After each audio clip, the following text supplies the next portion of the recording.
चलिए जानते हैं आज के देश और दुनिया के महत्वपूर्ण 20 बड़ी खबरें सिर्फ 5 मिनट में। पर अभी तक आपने इस वीडियो को लाइक नहीं किए हैं तो लाइक कर लीजिए, चैनल पे नए हैं तो चैनल को सब्सक्राइब कर लीजिए। तो चलिए वीडियो को स्टार्ट करते हैं। दिग्विजय सिंह के गढ़ राघवगढ़ में बीजेपी को झटका, 2 पार्षद प्रत्याशी कांग्रेस में शामिल। पूरी जानकारी आपको विस्तार से देंगे, वीडियो को अंत तक जरूर देखें। बता दें कि राघवगढ़ नगर पालिका चुनाव को लेकर सियासी पारा चढ़ा हुआ है। आज बीजेपी को कांग्रेस ने एक बड़ा झटका दिया। भाजपा से 2 पार्षद प्रत्याशियों ने कांग्रेस की सदस्यता ले ली है। आपको बता दें कि शबाना मंसूरी और बुधराम बुनकर दोनों कांग्रेस में शामिल हो गए, जो कहीं न कहीं बीजेपी के लिए एक बड़ी परेशानी का सबब बन सकती है। राघवगढ़ से कांग्रेस विधायक जयवर्धन सिंह ने कहा कि ये तो ट्रेलर है, फिल्म अभी बाकी है। राघवगढ़ में होने वाले नगर पालिका चुनाव के लिए बीजेपी हो या कांग्रेस सभी अपनी जोर आजमाइश में लगी हुई है। यहाँ 20 जनवरी को चुनाव होंगे। इसमें राघवगढ़ नगर पालिका क्षेत्र के लोग नगर सरकार के लिए अपना मतदान करेंगे। 23 जनवरी को चुनाव की मतगणना एवं परिणाम सामने आएंगे।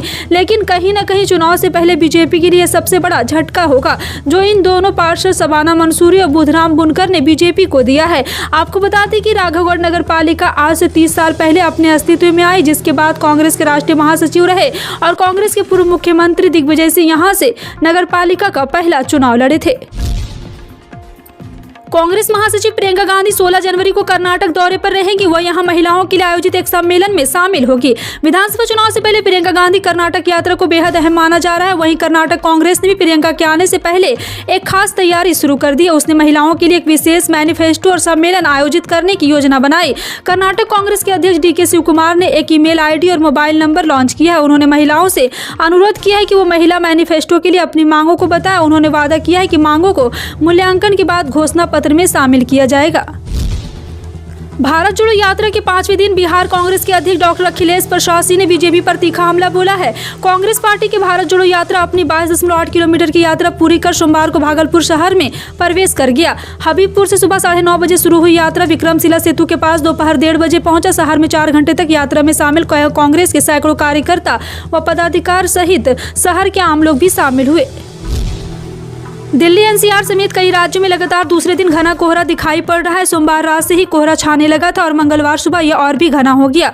मंगलवार सुबह कोहरे के कारण कुछ जगहों पर विजिबिलिटी 0 हो गई। मौसम विभाग की ओर से कहा गया है कि आने वाले दिनों में कोहरा ऐसे ही रहेगा। वहीं मौसम विभाग की ओर से यह भी कहा गया है कि बुधवार 11 जनवरी और गुरुवार 12 जनवरी को दिल्ली समेत कुछ राज्यों में हल्की बारिश भी हो सकती है।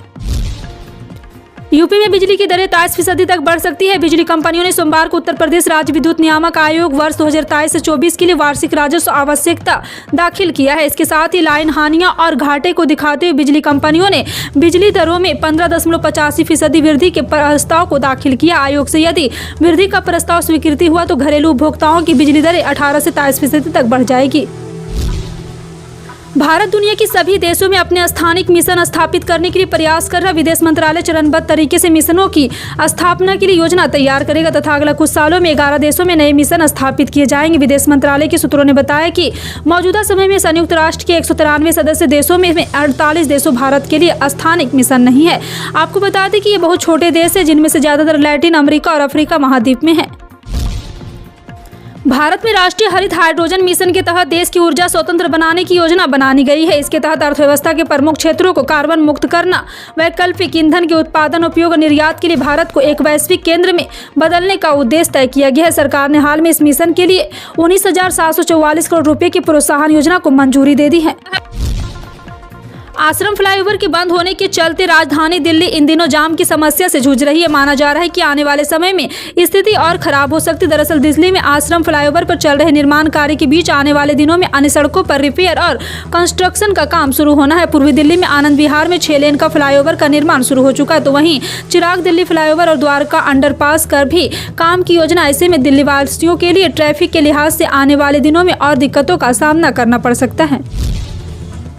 महिला सुरक्षा के लिए पश्चिम बंगाल में अनोखा लोकेशन ट्रैकिंग सिस्टम लॉन्च किया गया है। इस सिस्टम की मदद से महिलाएं चलती गाड़ी में भी सिर्फ एक पैनिक बटन दबाकर तुरंत मदद हासिल कर सकेगी। इस ट्रैकिंग सिस्टम पर पुलिस के साथ साथ राज्य का यातायात विभाग भी नजर बनाकर रखेगा।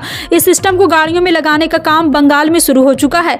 पश्चिम बंगाल की मुख्यमंत्री ममता बनर्जी ने कोलकाता में इस ट्रैकिंग सिस्टम के साथ एक मोबाइल ऐप सोमवार को लॉन्च किया और लॉन्चिंग के बाद भी सीएम ममता ने कहा है कि सभी वाहनों में एक ट्रैकिंग सिस्टम लगाया जाएगा। इससे पुलिस गाड़ियों की स्पीड पर नजर रख सकेगी। पिछले दिनों से चीन में कोरोना के मामले आए तेजी से उछाल के बाद भारत में भी चिंता बढ़ गई है। इसके मद्देनजर केंद्र और राज्य सरकारें अलर्ट मोड पर आ गई है।